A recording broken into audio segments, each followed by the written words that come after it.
Do you feel the vibes?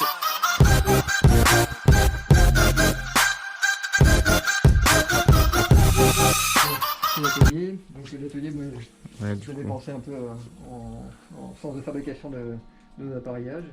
Donc ici, c'est tous les plâtres qui arrivent, où on vient couler nos plâtres qu'on a pris sur les personnes, et on vient les rectifier. Ah, il y a mon plâtre là-bas, je le vois. Voilà.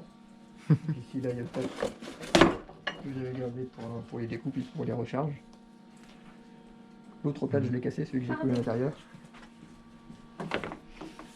Et après, on vient mettre notre plâtre, une fois qu'il est propre et lissé, on vient le mettre ici. Et là, on vient mettre tout le plastique qu'on veut, ou des résines, parce qu'on a besoin. Les plastiques sont ici, et les résines sont dans le placard métallique qui est de l'autre côté. En fait, ici, on a un petit moteur à vide, qui est juste derrière, là, qui nous permet de faire l'aspiration soit des plastiques, soit des résines. Là, il y a la machine ici pour travailler une fois qu'on a fini et que c'est refroidi. Donc on vient découper avec soit une scie sauteuse, soit une scie découpée. Et on vient travailler nos formes pour arrondir, pour faire nos découpes. Et après on a nos établis ici au milieu pour Travailler. Et Pour pour finir faire la l'assemblage. finition, rajouter toutes les pièces qu'on a commandées. Donc les pièces qu'on a commandées, là, par exemple ici il y a deux prothèses qui sont en cours avec des pièces qu'on a reçues. Donc je vais pouvoir les finir aussi. Donc là, ouais, c'est préparation d'orthèse de jambe, du coup. Voilà. Orthèse de jambe. Donc ça c'est deux prothèses tibiales. Ça c'est une prothèse fémorale qui est démontée, donc c'est celle-ci là qui est aussi en carbone, mais je l'ai pas fini le genou. Et ça c'est un genou électronique ça.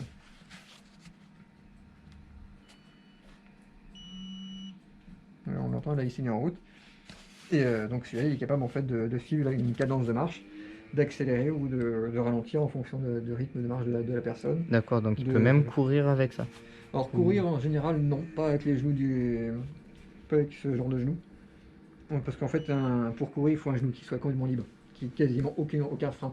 D'accord. Donc en général pour courir on va utiliser plus des genoux de ce type là, complètement mécaniques, qui vont vraiment avoir aucun frein. Ça va être juste une sorte de verrouillage par ligne de charge qui va permettre de verrouiller le genou quand il attaque dessus.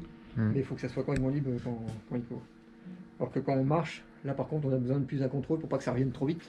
Ouais. Pour pas que ça vienne taper et qu'on ait une boiterie et que ça se voit. Donc là on a un contrôle électronique de la marche. Par exemple dans les escaliers il faut vachement plus de résistance que quand on est en train de marcher sur le sol libre. Forcément. Le mec il se fait sa figure quoi. Forcément. Et voilà. Du coup. Donc ici on va trouver nos résines. Donc là pour l'orthèse qu'on a réalisé. On vient choisir les tissus en nylon, les tissus en fibre de verre, le carbone qui est dans les cartons qui sont là-bas. Là. Ce qu'on a utilisé pour. Le carbone ça se présente en plaques.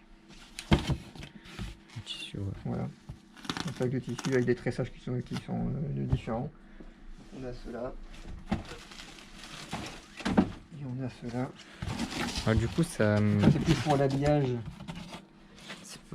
Extérieur et l'autre intérieur. Et l'intérieur. C'est quoi, c'est par rapport à la résistance ou... Alors de toute façon, on choisit toujours le finition. sens de la fibre par rapport à la résistance qu'on a besoin. Donc sur une orthèse, moi j'essaie d'avoir le sens des fibres à peu près dans tous les cas de possibilité pour avoir une résistance maximum. Donc là on a des fibres qui sont unidirectionnelles, donc elles sont vraiment que dans un sens pour vraiment avoir des renforts ponctuels.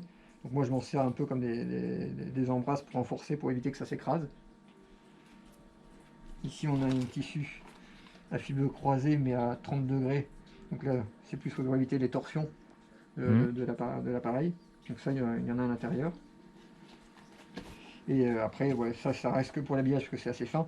Mais bon, c'est pareil, ça continue aussi à travailler dans les fils, dans les deux sens. D'accord. C'est-à-dire que si on en rajoute plusieurs épaisseurs, ça fait quand même un office de renfort. Quoi. Ouais, dans tous les cas, après, c'est du carbone. Donc, Oui, de toute façon, le carbone, c'est ce qu'il y a de plus résistant. Il n'y a pas besoin d'en mettre beaucoup pour que ça marche super bien. C'est ça. Okay.